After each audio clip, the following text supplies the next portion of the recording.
Un incendie est déclaré. C'est l'automne. Il fait sec, froid et humide. Les morts s'accumulent, les cercueils se remplissent, les pompes funèbres accumulent les morts, les cadavres, et la morgue, elle, se remplit, tout comme les messages dans le répertoire de nos quatre menteuses. Tout comme les messages dans le répertoire de nos quatre menteuses, les messages s'accumulent. A envoie des messages et une liste de potentiels suspects, une liste noire qui ne cesse de s'accumuler, par message, par énigme, par réponse ou encore par autre question, envoyée par A sur le message de Emily, de Anna, de Spencer, de Aria. Nos quatre menteuses se demandent si potentiellement un père rouge qui apparaît la nuit, dans une Mercedes noire, aux vitres teintées, pourrait être derrière le meurtre de cet incendie.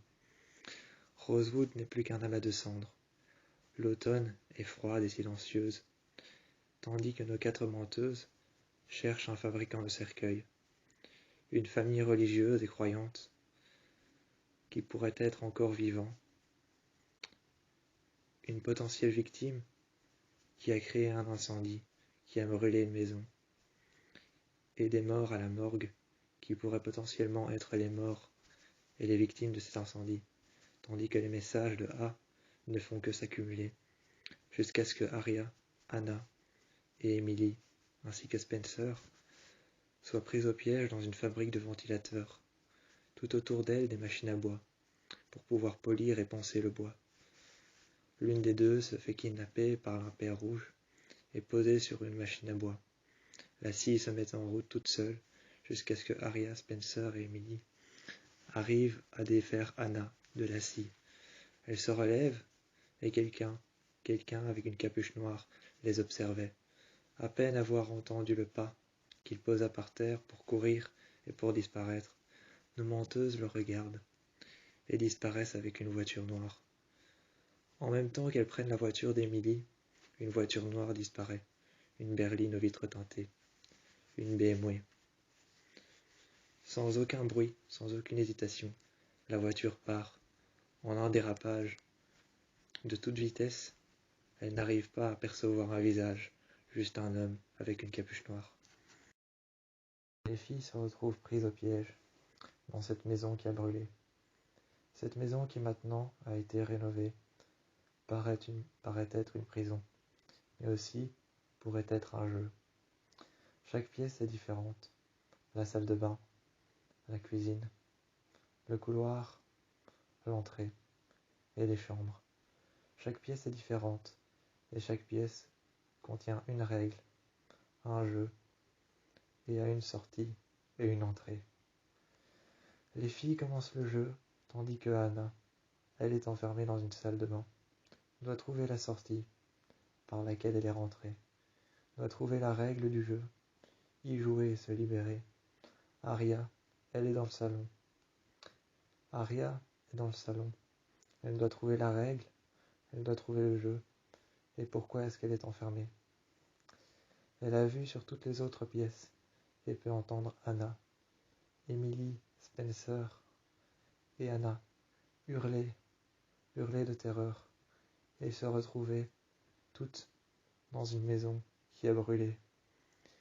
Cette maison qui a brûlé se met alors soudainement à sentir le gaz, l'essence, particulièrement assez fort dans toutes les chambres, mais Aria, elle ne sent rien.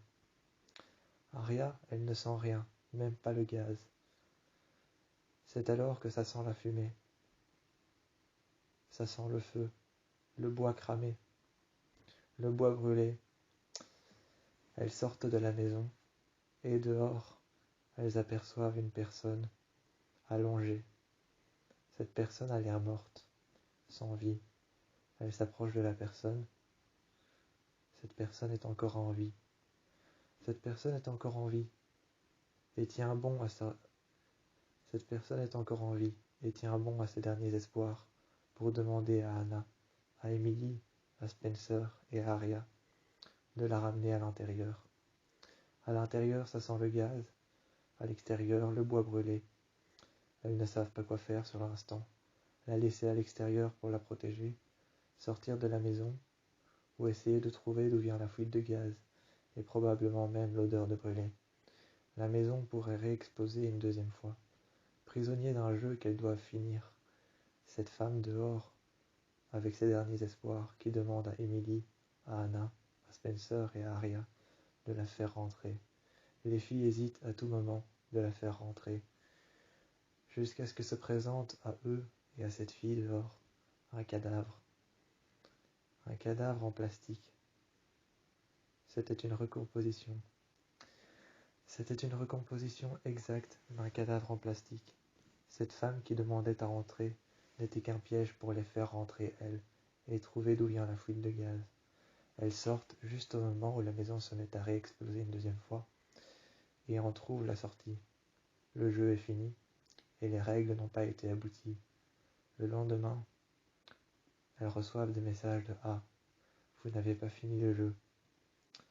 Vous savez qu'une menteuse peut très bien dire la vérité par erreur. Signé A. Le lendemain, au lycée, après les cours, cette même maison se trouve juste en face de chez Anna. Elle reçoit un message. Ne penses-tu pas qu'une menteuse morte pourrait dissimuler la vérité? Signé A. Elle range son GSM après avoir reçu un message. Ne penses-tu pas qu'une menteuse morte pourrait plus facilement dissimuler la vérité qu'une menteuse vivante? Elle range son GSM. Sa mère intervient dans la chambre et lui demande ce qu'elle fait, ce qu'elle regarde par la fenêtre. Elle regarde par la fenêtre cette maison qui n'était pas là avant. Et au-dessus, comme une pancarte, si elle avait été vendue à l'intérieur, toute une série de jeux. Soudainement, Spencer reçoit un message signé A qui dit juste retournez jouer. Elle reçoit ce message retournez jouer signé A avec trois points d'exclamation. Elle regarde par la fenêtre et elle rejoint Anna. Anna et Spencer envoient un SOS à Emily et Arya qui arrivent avec la voiture. À l'intérieur de la voiture, ça sent le gaz. Sur l'instant, Emily demande à Arya « Pourquoi est-ce que ça sent l'essence ?» Arya lui dit juste de sortir, d'une manière très énervée et très apeurée, un mélange entre la peur et l'énervement. Elle lui dit de sortir, elles sortent. La voiture n'avait pas mis le frein à main. La conductrice de la voiture n'avait pas mis le frein à main. La voiture se met à reculer, et tout près de la maison de Spencer, elle explose, elle prend feu.